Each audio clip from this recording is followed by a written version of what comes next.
there, welcome to Becca and the Balance. I'm Becca, and today we are going to be making homemade soft pretzels. We're actually starting a little bit of a pretzel series. I have a few different types we're going to make, and I'm going to show you all the different sizes and shapes and a couple dipping sauces, and we're even going to do pretzel dogs. But before we get started, I wanted to encourage you to check out my Instagram page. I'm on there day to day with my family and our new puppy.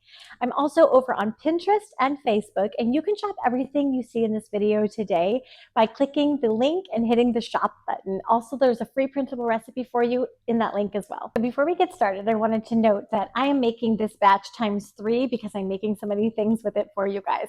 So don't pay attention to how much is my bowl, just pay attention to the directions that I'm giving you and the instructions on the sheet that you printed off. So we're gonna start off with 1.5 cups of warm water. The best thing that I found to get the right temperature is just to turn your tap water on hot and let it run till it feels warm to the touch, then put that in the bowl, and that's the perfect temperature and the easiest way that I found, rather than actually taking the temperature, to get it nice and warm enough to bloom your yeast. So we've got our 1.5 cups of water here, and now we're going to add our yeast. Okay, and we're going to do 2¼ teaspoons of that yeast.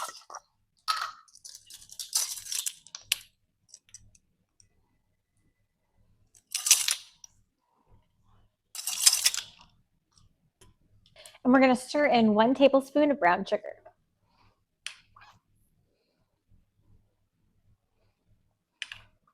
Okay, so stir those together just a little bit and then set it aside. If it's a little bit chilly in your house, you could cover it first. I'm just going to set mine aside and it'll bloom on its own. Okay, so next we're going to add 3 cups of flour. You may need up to 4 once we really start kneading it in there. So you can put in 3 to 3.5 and then set enough aside while you're kneading so we can get the right texture.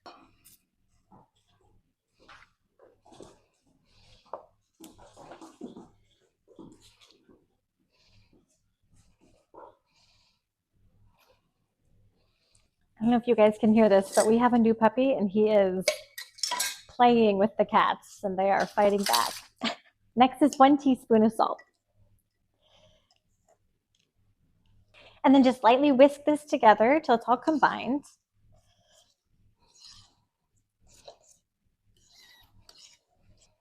And last but not least, you're going to do 1 tablespoon of butter melted and let it cool just a little bit. And we're going to put that in with our yeast mixture.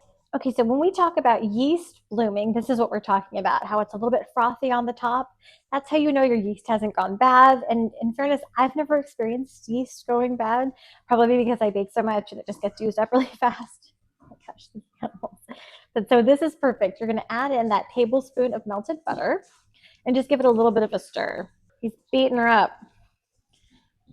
Thank you.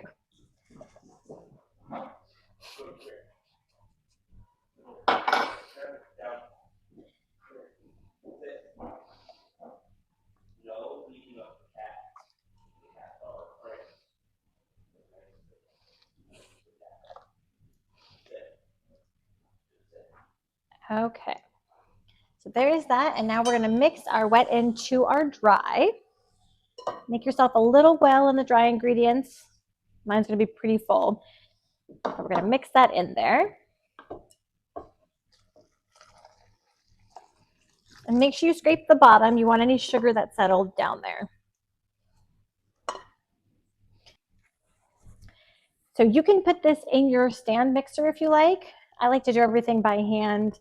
But you can put it in your stand mixer and just start it off nice and slow. And then you're going to knead it till everything's combined for like 5 to 7 minutes. We lived in Tennessee for just a little bit, and they had this store there called Troyer's. It was just outside of Jonesboro near Telford. And they sold all sorts of delicious food. I believe it was Mennonite owned, but on their property, they had like a little smaller building and they sold donuts and pretzels and pretzel dogs. And it was delicious. We would talk about going there all the time. Like, should we go to Troyer's? They also had really good sandwiches inside their main facility, but there was something about these pretzels, those cheese dogs. And every time I wanted a cheese dog was always on a Sunday, and they were always closed on Sundays. So it was then that I tried to figure out how to make them, and I think I've got it pretty close with this recipe. My dough is just kind of loosely mixed, and we're going to put that onto the counter because it's easier to work with once it's out of the bowl. So you can see I did not get a lot of that stirred from the bottom. Okay.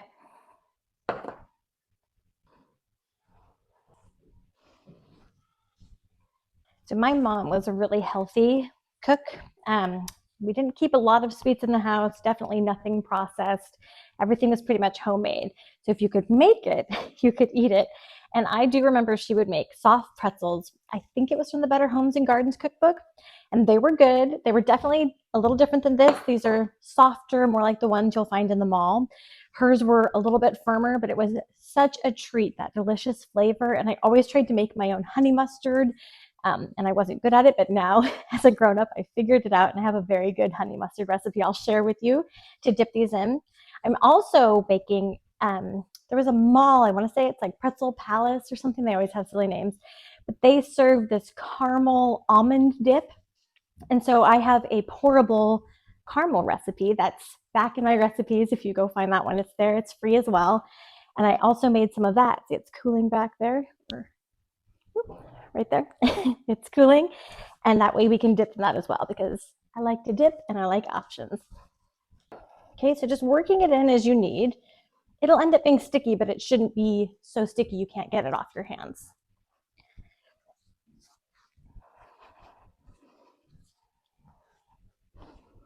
And this is a really quick recipe. I was surprised by how easy they are to make and how fast it is to turn them out.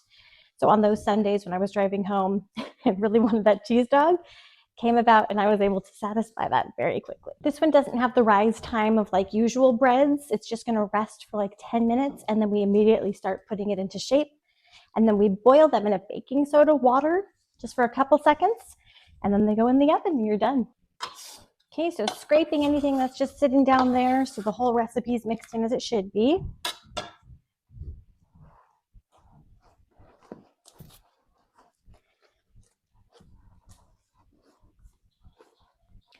Okay, so I've broken mine apart, so I'm now working with the same size you are.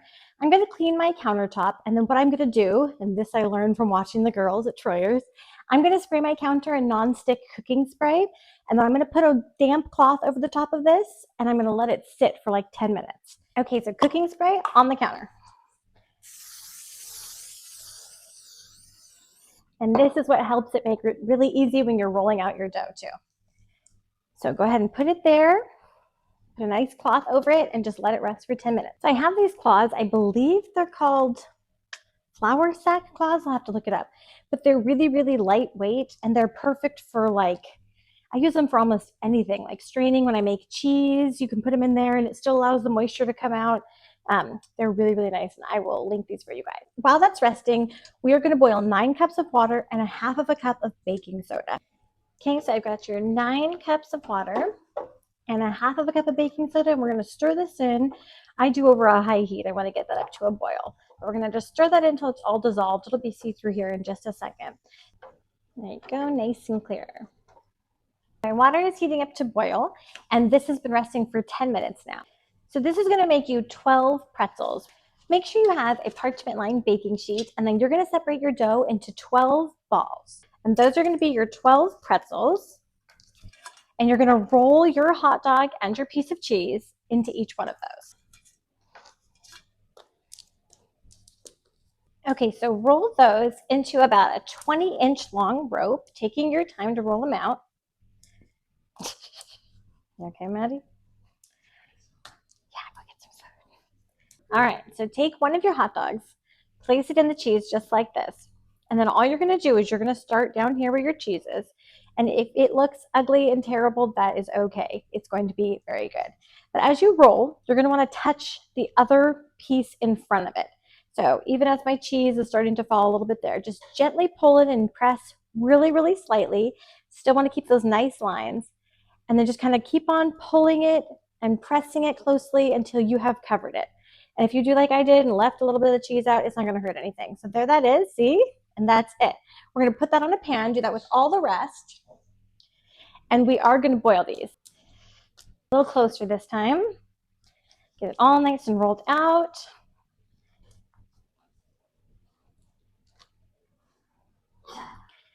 And there is your hot dog and your cheese. Starting way down here. Just gently roll it around so it's touching the one in front of it. My cheese is starting to rip. That's okay. all going to be melty under there.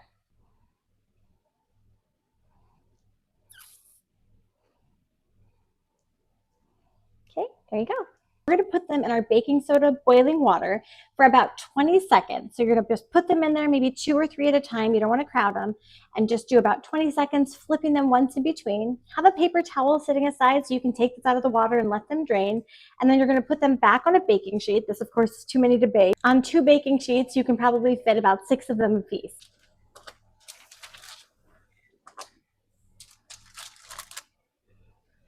Okay. Even if you have a little bit of cheese that's hanging out on yours, they'll still be fine to boil in there. You're only putting them in here for a few seconds. It's not enough time to really do any damage to your cheese.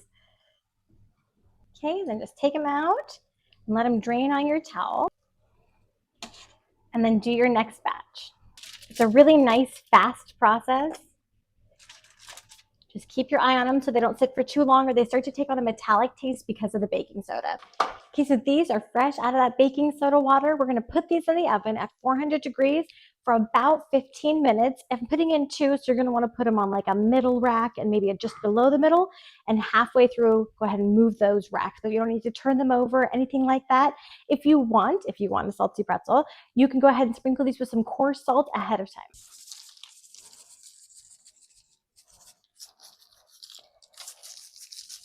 And you're also going to want to make sure you have about 3 tablespoons of melted butter ready to go so that when these come out of the oven, you can immediately brush them with that delicious butter. Now that they are out and while they are still hot, you're going to brush them with those 3 tablespoons of melted butter.